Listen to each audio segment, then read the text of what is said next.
ಗುರುದೇವ್, ವೃಷಭ ರಾಶಿಯವರಿಗೆ ಗುರು ಬಲ ಹೋಗ್ತಾ ಇದೆಯಾ? ಗುರುವಿನ ಸಂಚಾರದಿಂದಾಗಿ ನಿಮ್ಮ ಜೀವನದಲ್ಲಿ ಆಗುವ ಪರಿಣಾಮಗಳೇನು? ಮುಂದೆ ಯಾವ ದಾರಿಯಲ್ಲಿ ಹೋಗ್ಬೇಕು? ಗುರುಬಲ ಇದ್ರೆ ಏನು, ಇಲ್ಲ ಅಂದ್ರೆ ಏನು? ಈ ರೀತಿಯ ಪ್ರಶ್ನೆಗಳು ನಿಮ್ಮ ತಲೆಯಲ್ಲಿ ಖಂಡಿತವಾಗ್ಲೂ ಓಡ್ತಾ ಇರುತ್ತೆ. ಬಹಳ ವಿಶೇಷವಾದಂತಹ ಮಾಹಿತಿಯನ್ನ ಇಂದಿನ ಸಂಚಿಕೆಯಲ್ಲಿ ತಿಳಿಸ್ಕೊಡ್ತಾ ಇದ್ದೇನೆ. ಮೊದಲನೇ ಸರಿ ನಮ್ಮ ಚಾನಲ್ಗೆ ಬಂದಿರುವಂತವರು ದಯವಿಟ್ಟು ಸಬ್ಸ್ಕ್ರೈಬ್ ಮಾಡ್ಕೊಳ್ಳಿ, ಹಾಗೆ ಪಕ್ಕದಲ್ಲಿರುವಂತಹ ಬೆಲ್ ಐಕಾನ್ ಕೂಡ ಕ್ಲಿಕ್ ಮಾಡ್ಕೊಳ್ಳಿ ಅಂತ ಹೇಳ್ತಾ, ಇದು ವೃಷಭ ರಾಶಿಯವರ ಗುರು ಸಂಚಾರ ಫಲ.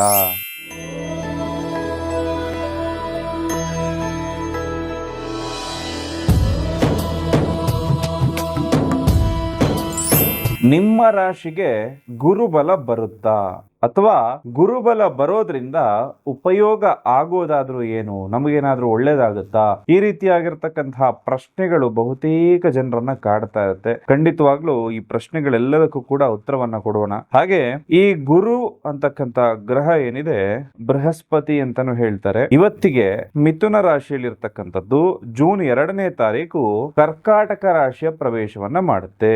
ಈ ಸಂಚಾರ ಮಾಡಿದಾಗ ಮಿಥುನ, ಮೀನ, ಮಕರ, ವೃಶ್ಚಿಕ ರಾಶಿಗಳಿಗೆ ಗುರು ಬಲ ಅಂತಕ್ಕಂಥದ್ದು ಬರುತ್ತೆ. ಇದು ಗುರುವಿನ ಉಚ್ಚ ಸ್ಥಾನ. ಅಂದ್ರೆ ಕರ್ಕಾಟಕ ರಾಶಿ ಏನಿದೆ, ಗುರುವಿನ ಉಚ್ಚ ಸ್ಥಾನ ಆಗುತ್ತೆ.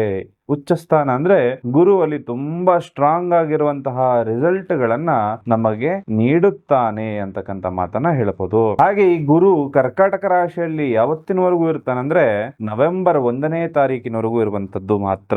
ಅಲ್ಲಿಂದ ಸಿಂಹ ರಾಶಿಯ ಪ್ರವೇಶವನ್ನ ಮಾಡ್ತಾನೆ ಗುರು. ಅದಾದ ನಂತರದಲ್ಲಿ ಈ ಸಿಂಹ ರಾಶಿಯ ಪ್ರವೇಶ ಮಾಡಿದಾಗ ಕಟಕ, ಮೇಷ, ಕುಂಭ ಮತ್ತು ಧನುರ್ರಾಶಿಯವರೆಗೆ ಗುರುಬಲ ಅನ್ನೋದು ಬರುತ್ತೆ. ಹಾಗಾದ್ರೆ ಯಾವ ಟೈಮಲ್ಲಿ ಯಾವ ರಾಶಿಯ ಒಳ್ಳೇದಾಗುತ್ತೆ ಅಂತಕ್ಕಂಥದ್ದನ್ನ ನೋಡೋದಾಯ್ತು ಅಂದ್ರೆ, ಈ ಒಂದು ಸಂಚಾರ ಸಿಂಹ ರಾಶಿಯಲ್ಲೇ ಇರುತ್ತಾ? ಖಂಡಿತವಾಗ್ಲೂ ಇಲ್ಲ.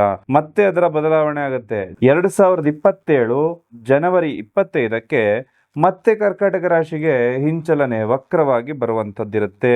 ಹಾಗಾಗಿ ಈ ಒಂದು ಸಂಚಾರ ಫಲಗಳು ಅಂದ್ರೆ ಯೂಶುವಲಿ ಈ ಗುರುಗ್ರಹ ಒಂದು ರಾಶಿಯಿಂದ ಇನ್ನೊಂದು ರಾಶಿಗೆ ಹೋಗ್ಲಿಕ್ಕೆ 12 ತಿಂಗಳುಗಳ ಕಾಲ ಸಮಯವನ್ನ ತೆಗೆದುಕೊಳ್ಳುತ್ತೆ. ಆದ್ರೆ ಇಲ್ಲಿ ಗುರು ಮುಂದೆ ಹಿಂದೆ ಹೋಗುವಂತ ಒಂದು ಚಲನವಲನವನ್ನ ನಾವಿಲ್ಲಿ ನೋಡಬಹುದಾಗುತ್ತೆ. ಇದರಿಂದಾಗಿ ಯಾವ ಯಾವ ರಾಶಿಗೆ ಯಾವ ಯಾವ ರೀತಿ ಪರಿಣಾಮ ಅಂತ ಹೇಳುವಂತದ್ದನ್ನ ಮೂಲವಾಗಿ ತಿಳ್ಕೊಳ್ಬೇಕು. ಅದಕ್ಕಿಂತ ಹೆಚ್ಚಾಗಿ ಗುರುವಿನ ಬಲ ಅಂದ್ರೆ ಏನು ಅಂತ ಹೇಳಿ ತಿಳಿಸ್ಕೊಡ್ತಾ ಇರುತ್ತೆ ನಿಮಗೆ.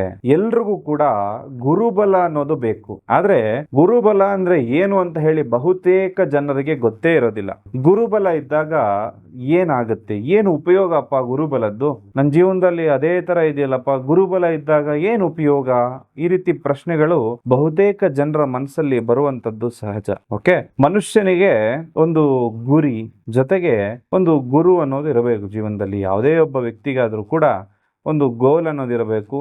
ಜೊತೆಗೆ ಒಬ್ಬ ಒಳ್ಳೆ ಮಾರ್ಗದರ್ಶನ ಕೊಡ್ಲಿಕ್ಕೆ ಗುರುವಿನ ಅನುಗ್ರಹ ಇರಬೇಕಾಗತ್ತೆ. ಹಾಗೆ ಯಾವುದೇ ಒಂದು ಶುಭ ಕಾರ್ಯ ಅಂತ ಹೇಳಿ ನಾವು ಮಾಡ್ತಾ ಇರ್ತೇವೆ. ಮನೆಯಲ್ಲಿ ಅನೇಕ ಶುಭ ಕಾರ್ಯಗಳು ನಡೀತಾ ಇರ್ತದೆ. ಕೆಲವು ಮನೆಯಲ್ಲಿ ಶುಭ ಕಾರ್ಯಗಳೇ ನಡೀತಾ ಇರೋದಿಲ್ಲ. ಇದಕ್ಕೆಲ್ಲ ಮೂಲ ಕಾರಣ ಗುರು ಅಂತಕ್ಕಂಥದ್ದು ಬರ್ತದೆ. ಯಾಕೆ ಅಂದ್ರೆ ಗುರು ಬಲ ಅಂತ ಹೇಳಿ ಇರುವಾಗ ಯಾವುದೇ ಶುಭ ಸಮಾರಂಭವನ್ನ ನೀವು ಕೈಗೊಂಡಾಗ ನಿರ್ವಿಘ್ನವಾಗಿ ಆ ಒಂದು ಕಾರ್ಯಕ್ರಮ ಮುಗಿದೋಗುತ್ತೆ. ಅಂದ್ರೆ ಯಾವುದೇ ಗದ್ದಲ ಗಲಾಟೆ, ಯಾವುದೇ ಒಂದು ಗೋಜಲಿಗೆ ಹೋಗದೆ ಖಂಡಿತವಾಗ್ಲೂ ಶುಭದಾಯಕವಾಗಿ ಆ ಕಾರ್ಯಕ್ರಮ ಮುಗಿದು ಹೋಗುವಂಥದ್ದು. ಒಂದು ಮದುವೆ ಸೆಟ್ ಆಗಿರುತ್ತೆ, ನೀವು ಯೋಚನೆ ಮಾಡಿದ್ರೆ ಅಷ್ಟು ಬೇಗ ಒಂದು ಕಂಕಣ ಭಾಗ್ಯ ಅನ್ನೋದು ಕೂಡು ಬರುತ್ತೆ, ಮದುವೆನೂ ಆಗುತ್ತೆ, ಎಲ್ಲ ರೀತಿಲೂ ಚೆನ್ನಾಗಾಗತ್ತೆ.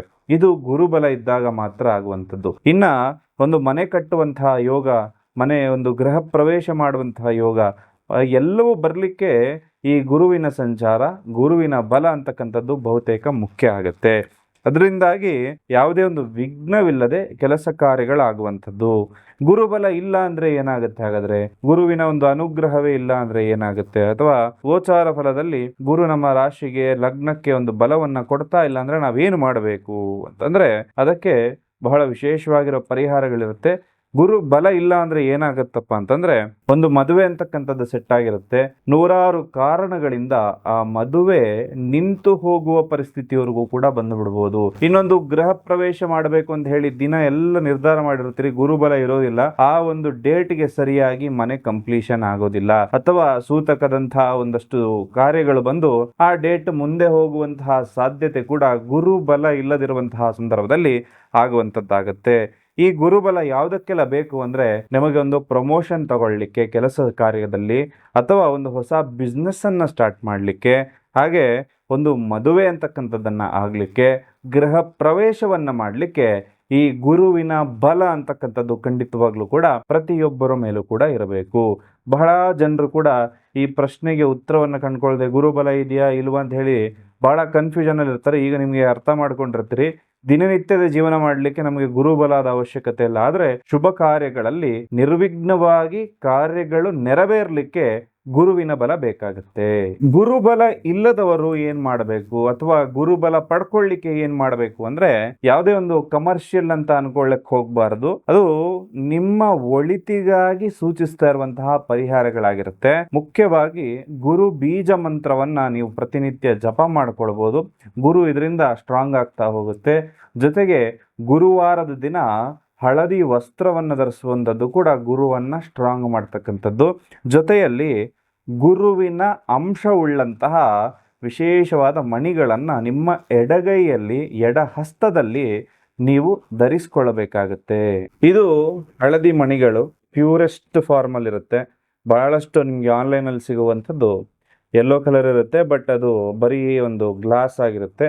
ಅದನ್ನು ಹಾಕೋಬೇಡಿ. ಈ ರೀತಿಯಾಗಿರ್ತಕ್ಕಂತಹ ಮಣಿಗಳನ್ನು ಹುಡುಕೊಂಡು ಧರಿಸ್ಕೊಳ್ಳಿ. ಜೊತೆಗೆ ನಿಮ್ಮ ರಾಶಿಯ ಅಧಿಪತಿ ಯಾರು ಅಂತ ತಿಳ್ಕೊಂಡು ಅದನ್ನು ಧರಿಸ್ಕೊಳ್ಳೋದ್ರಿಂದ, ಅಥವಾ ನಿಮ್ಮ ದಶಾಭುಕ್ತಿಯನ್ನು ಚೆಕ್ ಮಾಡಿಕೊಂಡು ಆ ದಶವನ್ನು ಸ್ಟ್ರಾಂಗ್ ಮಾಡುವಂತಹ ಮಣಿಗಳನ್ನು ನಿಮ್ಮ ಕೈಯಲ್ಲಿ ನೀವು ಧರಿಸೋದ್ರಿಂದ ತುಂಬ ಯಶಸ್ವಿ ವ್ಯಕ್ತಿ ಆಗ್ತೀರಿ. ಯಾವುದೇ ಅಡೆತಡೆಗಳು ಬಂತು ಅಂದರೂ ಕೂಡ ಅದೆಲ್ಲವೂ ಕೂಡ ಪಾರಾಗುವಂಥದ್ದಾಗತ್ತೆ. ಕೆಲವೊಬ್ಬರ ಜೀವನದಲ್ಲಿ ರಾಜಯೋಗ ಇದ್ರೂ ಕೂಡ ಸಾಮಾನ್ಯ ವ್ಯಕ್ತಿಯ ರೀತಿ ಜೀವನವನ್ನು ನಡೆಸ್ತಾ ಇರ್ತಾರೆ.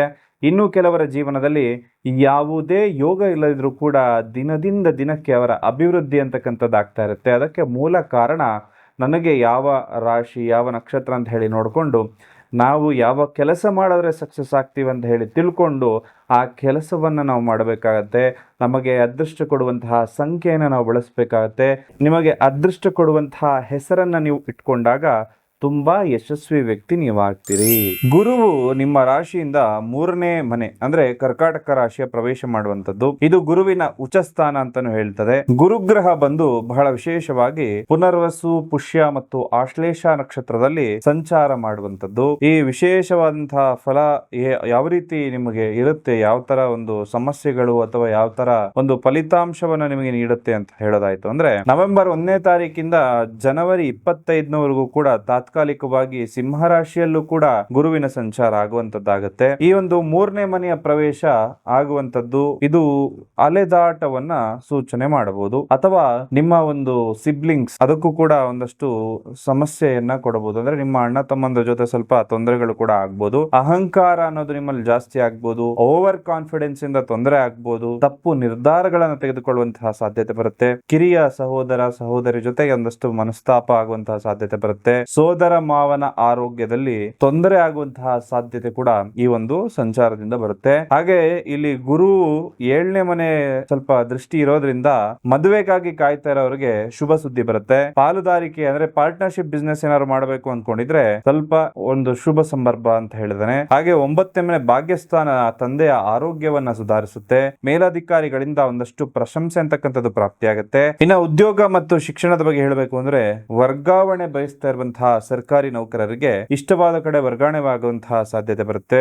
ವಿದೇಶದಲ್ಲಿ ಉನ್ನತ ವ್ಯಾಸಂಗ ಮಾಡುವಂತವರು ಅಥವಾ ಹೈಯರ್ ಸ್ಟಡೀಸ್ ಮಾಡಬೇಕು ಅಂತ ಯೋಚನೆ ಮಾಡ್ತಾ ಇದ್ರೆ ಇದೇ ನಿಮ್ಮ ಗೋಲ್ಡನ್ ಪೀರಿಯಡ್ ಅನ್ನೋ ಮಾತನ್ನ ಹೇಳ್ತೇನೆ. ಒಂದಷ್ಟು ಆಫೀಸ್ ಅನ್ನ ಪ್ರಾರಂಭ ಮಾಡಬೇಕು, ಹೊಸ ಬಿಸ್ನೆಸ್ ಅನ್ನ ಮಾಡಬೇಕು ಅಂತ ನೋಡ್ತಾ ಇದ್ರೆ ಒಳ್ಳೆ ಸಂದರ್ಭ ಆಗಿರುತ್ತೆ. ಹಾಗೆ ಹಣಕಾಸು ಮತ್ತು ಹೂಡಿಕೆ ಹೇಗಿರುತ್ತೆ ಅಂತಂದ್ರೆ, ಗುರು ಸಂಚಾರವಾಗುವಾಗ ಹಣದ ಹರಿವು ಚೆನ್ನಾಗಿರುತ್ತೆ. ಅದನ್ನ ನೀವು ಹೇಗೆ ಉಪಯೋಗಿಸ್ತೀರಿ ಅನ್ನೋದು ತುಂಬಾ ಇಂಪಾರ್ಟೆಂಟ್ ಆಗುತ್ತೆ. ಷೇರು ಮಾರುಕಟ್ಟೆ ಅಥವಾ ಹೂಡಿಕೆ ವಿಚಾರದಲ್ಲಿ ಬುದ್ಧಿವಂತಿಕೆ ನಿರ್ಧಾರವನ್ನ ನೀವು ತಗೋಬೇಕಾಗತ್ತೆ. ಹಾಗೆ ನೀವೇನಾದ್ರೂ ಮದುವೆ ಆಗ್ಬೇಕು ಅಂತ ಹೇಳಿ ಪ್ರೇಮಿಗಳೇನಾದ್ರು ಯೋಚನೆ ಮಾಡ್ತಾ ಇದ್ರೆ 2027ರಲ್ಲಿ ಮದುವೆ ಆಗುವಂತಹ ಯೋಗಗಳು ಕೂಡ ಬರುತ್ತೆ. ಹಾಗೆ ವೃಷಭ ರಾಶಿ ಅಂತಕ್ಕಂಥದ್ದು ನೋಡುವಾಗ ಸ್ವಲ್ಪ ಹೊಟ್ಟೆ, ಲಿವರ್ ಗೆ ಸಂಬಂಧಪಟ್ಟಂತಹ ಸಮಸ್ಯೆಗಳು ಬರಬಹುದು. ಡಯಾಬಿಟಿಸ್ ಸಮಸ್ಯೆಗಳು ಬರುವಂತಹ ಸಾಧ್ಯತೆಗಳು ಕೂಡ ಬರುತ್ತೆ. ಆಹಾರ ಕ್ರಮದ ಬಗ್ಗೆ ತುಂಬಾ ಎಚ್ಚರಿಕೆಯಿಂದ ನೀವೆಲ್ಲರೂ ಕೂಡ ಇರಬೇಕಾಗತ್ತೆ. ಇನ್ನ ಜ್ಯೋತಿಷ್ಯ ಶಾಸ್ತ್ರ ಅಂತ ಹೇಳಿ ಬರುವಾಗ ಅಪೂರ್ಣವಾಗಿ ಒಂದು ಗೋಚಾರ ಫಲವನ್ನ ಮಾತ್ರ ನೋಡಬಾರದು. ಪೂರ್ಣವಾಗಿ ನಿಮ್ಮ ದಶಾಭುಕ್ತಿಯಲ್ಲಿ ಏನ್ ನಡೀತಾ ನಡೀತಾ ಇದೆ ಅಂತಕ್ಕಂಥದ್ದನ್ನ ನೋಡಿ ನೀವು ಯಾವುದೇ ನಿರ್ಧಾರವನ್ನ ತಗೋಬೇಕಾದ್ರೆ ನೋಡ್ಬೇಕಾಗತ್ತೆ. ಹಾಗಾಗಿ ಒಂದ್ಸರಿ ನಿಮ್ಮ